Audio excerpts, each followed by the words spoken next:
The Prime Cabinet Secretary Musalia Mudavadi is moving to flex his political muscle by rallying members of Parliament from Western Kenya behind him.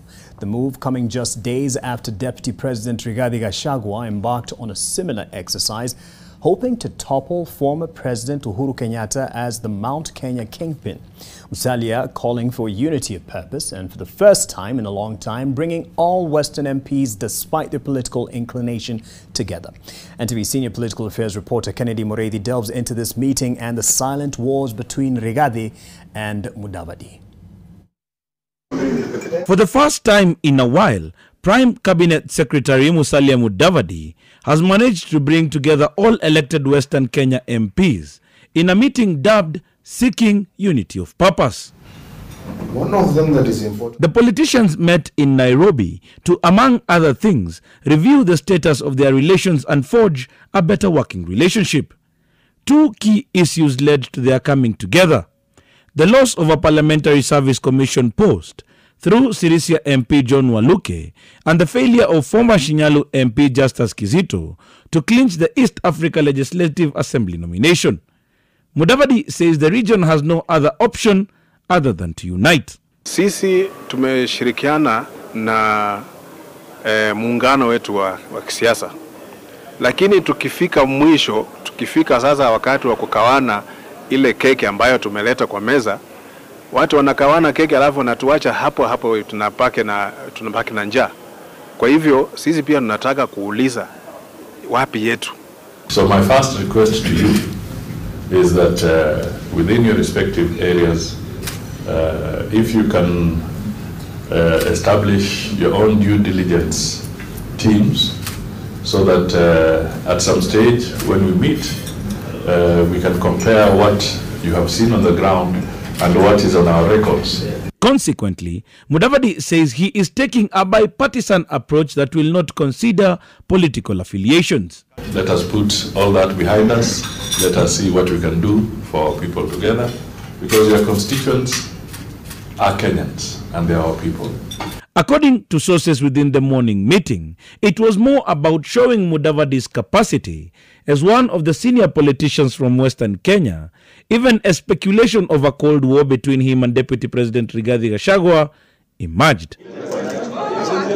Mudavadi's move also comes days after Rigathi spearheaded a similar endeavor that saw all Mount Kenya MPs come together and agreed to stand with Kikuyu nominees in the Iyala list. These were former Kieni MP Kanini Kega and Godfrey Mwangi Maina. Never again as a community tutapatikana tumekaa bila mpango. So tutapanga hata huyu sasa na tena mtu ya Jubilee tutaweka hapa maisha kuja sasa. Unajua huyu sasa tena wakuja nyumbani kama wakaje. Wakuja nyumbani. Hata kadiri tumemleta jana tunaweka kidogo walikuwa wamepotea, tutajaribu kurudisha wapanga mpaka ingie la. Mudavadi and Rigathi seem to be on a mission to consolidate their political bases at a time they are also settling into their respective offices. Rigathi, for starters, has given himself a deadline to convert those in opposition into his loyal troops. Na hapa katika mlima tunataka ikifika December hii 31st of December tumalizane na hii maneno ya azimio yote, hiyo 13% yote tulete kwa President William Ruto, tusonge mbele so that we can support him to succeed. As the two rally their backyards to support their political causes, they have also been fighting behind the curtains, especially on their roles.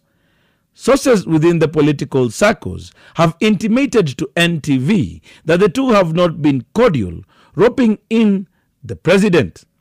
Almost a fortnight ago, Mudavadi, while distributing relief food in Machakos, called out the deputy president for always speaking of former President Uhuru Kenyatta's regime and its ills, asking him to settle in his current position. Now we must put behind us the blame game, because if we engage in the blame game, sooner or later the currency of blame game will end. And it might end faster than we imagine. Though they did not outrightly mention each other, it was clear who the messages were directed at. DP Rigathi blamed the media. Tuweke mambo ya election nyuma kidogo, kwa sababu hata tukiendelea na blame game hatutasaidia. Sasa mamlaka yamepewa na wananchi kwa wale wako kwa wadhifa mbalimbali. Mnataka niendelee ama niwache? Si lazima tuseme ukweli. Tumekuta store hakuna kitu, hata panya wametoroka, hakuna kitu ya kukula. Sasa tukisema hiyo wanasema bwana, nyinyi endeleeni kufanya kazi, msituambie vile mmekuta. Lazima tuseme. The two have, however, been called to order as they try to patch up the matter. On Tuesday, the two met at Harambee Annex in what they described as consultations on matters state. They both posted the same images on their social media pages.